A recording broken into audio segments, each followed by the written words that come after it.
In 1998, the British men's rowing crew were not doing very well, and 2 years later they were Olympic gold medalists. And what was the difference between 1998 and 2000? If you were to boil it down, it was relentlessly asking that question about everything they did. Will this make the boat go faster?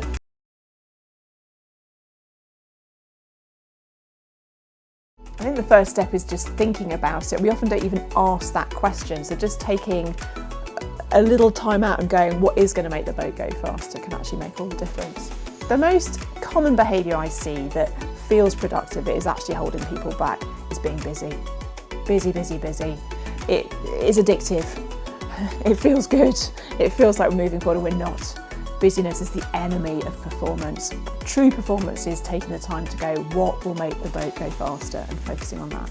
Effort feels like it's effective, but often it's not. Sometimes we tell ourselves the lie that if we're working really hard on something, then surely it's going to be impactful. Giving ourselves the permission that actually success might be easy. If we can spot things that we're doing really, really well and dial them up, brilliant.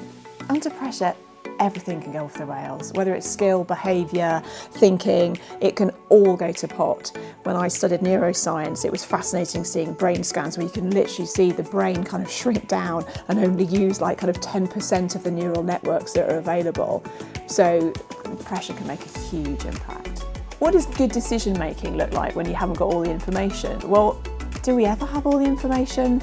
We waste a lot of time trying to crystal ball gaze, and we never know what the outcome's going to be. We just can't. So good decision making is around being really clear on the timescales, really clear on how we're going to make the decision, who's going to make it, what the criteria are, and being comfortable with we can have a great decision that might lead to a bad outcome, or we can have a bad decision that leads to a great outcome.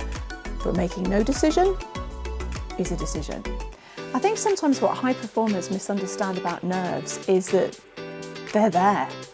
And sometimes when we're used to being in an environment where we're thriving and performing well, we don't have those nerves. So when nerves come, they can disproportionately have an impact.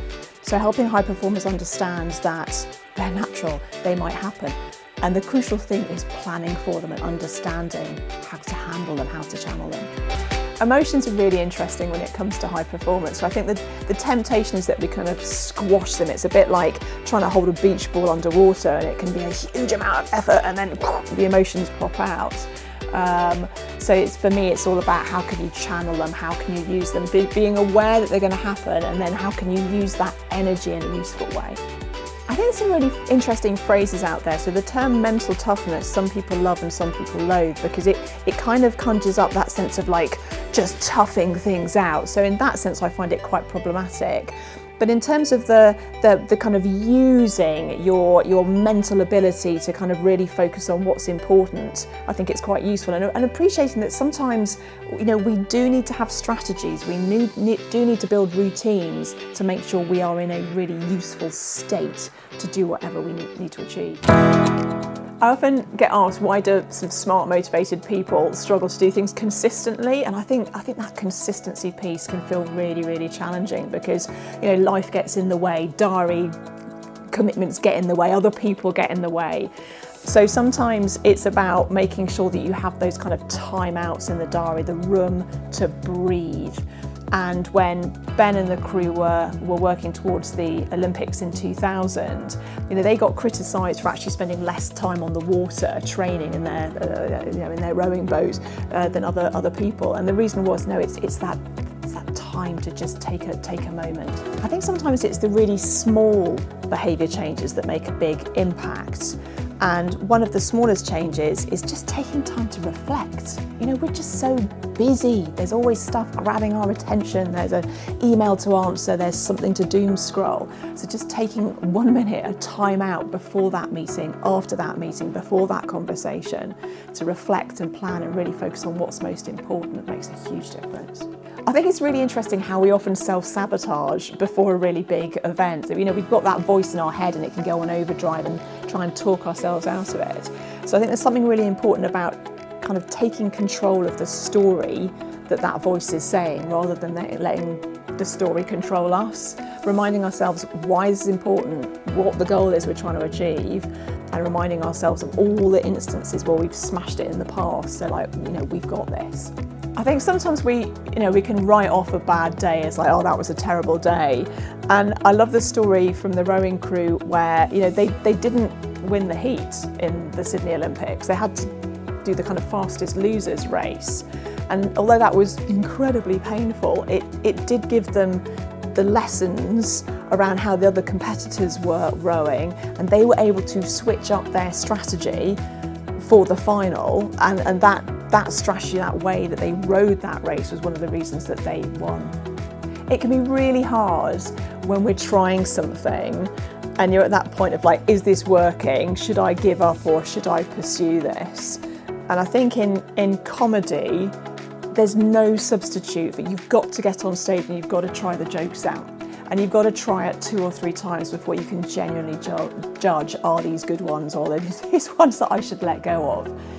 Whereas in the business world, quite often I see that we either just keep on doing the do or we don't even try.